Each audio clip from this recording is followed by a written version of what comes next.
Et nous allons partir aux États-Unis où il s'est passé beaucoup de choses cette nuit. On va en parler avec Jean-Éric Brana. Bonjour. Bonjour. Vous êtes maître de conférence à Assas Paris 2, spécialiste des États-Unis. Également Michel Derkanski. Bonjour. Vous êtes professeur à l'école de journalisme de Lille, spécialiste des questions internationales. Et Denis Kataev. Bonjour. Bonjour. Vous êtes journaliste pour la chaîne de télévision russe d'opposition Dodge. Alors bien sûr, j'en parlais de la situation aux États-Unis. Le week-end pourrait être crucial pour la course à la Maison-Blanche.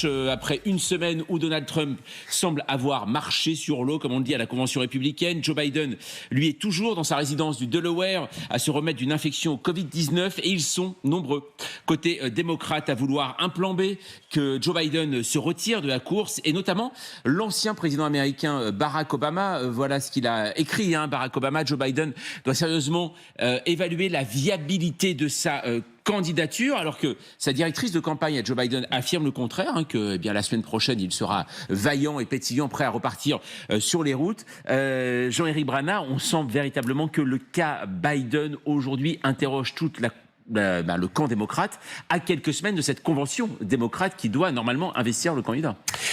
Écoutez, oui, les démocrates sont KO debout. Ils sont KO debout depuis le débat raté. En réalité, je crois qu'ils sont tous sortis du déni à ce moment-là, déni qui avait lieu depuis le début de la campagne.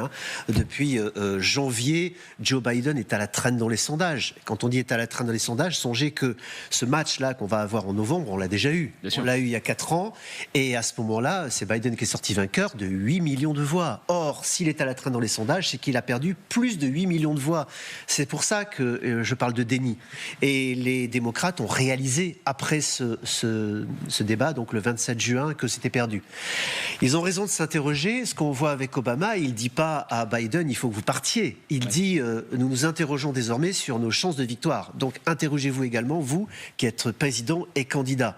Parce que si la présidence semble perdue aujourd'hui, ce qui est en jeu désormais, c'est ce qui arrive juste derrière, puisque le 5 novembre, on vote non seulement pour le président, mais également pour un tiers du Sénat, l'ensemble de la Chambre, des gouverneurs, des postes locaux. Ce sont tous ces postes désormais qui sont en jeu, qui sont drainés par la dynamique présidentielle. Et le danger pour les démocrates, c'est qu'ils pourraient tout perdre, y compris le Sénat, la Chambre. Et donc, les 3 pouvoirs aux États-Unis seraient dans les mains des conservateurs.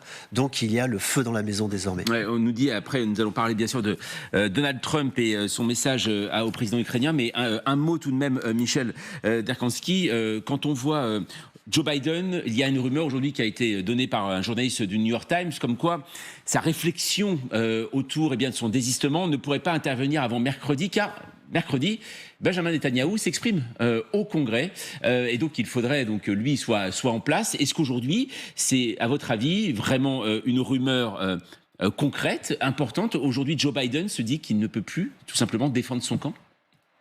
Je crois que de toute manière, aujourd'hui, on a bien compris que Joe Biden, il n'y aura pas une autre candidature que la sienne.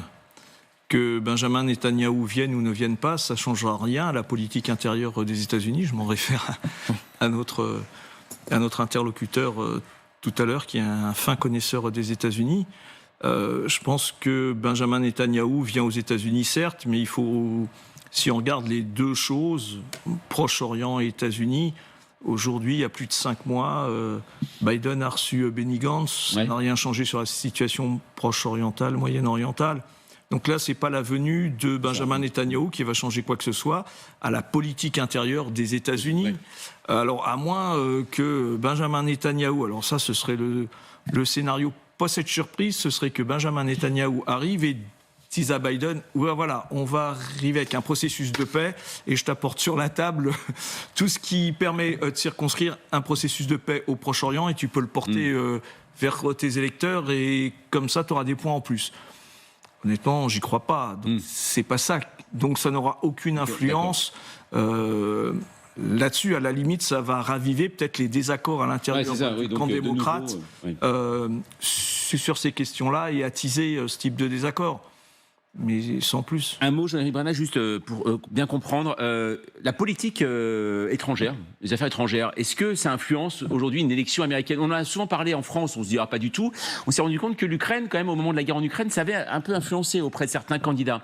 Est-ce que là, le fait que, eh bien, notamment, le vice-président choisi par Donald Trump était très virulent par rapport au plan que souhaitait voter la Chambre, qui a finalement voté par rapport à ce plan d'aide à l'Ukraine, est-ce qu'aujourd'hui, eh bien, les affaires étrangères, ça peut influer l'électeur américain? Ah ben, je vais me ranger dans les pas du tout. Pas du tout, ouais. Puisque c'est à peu près la logique constante. Maintenant, vous signalez les positions de J.D. Vance, donc choisi colistier voilà. par Donald Trump. Il n'aura aucune influence dans la politique étrangère si jamais Donald Trump est élu. Il fera comme les autres, il attendra à son tour, puisque le rôle du vice-président, rappelons-le, c'est d'être prêt à remplacer le président s'il lui arrivait quelque chose, s'il était malade, mort ou était démissionné.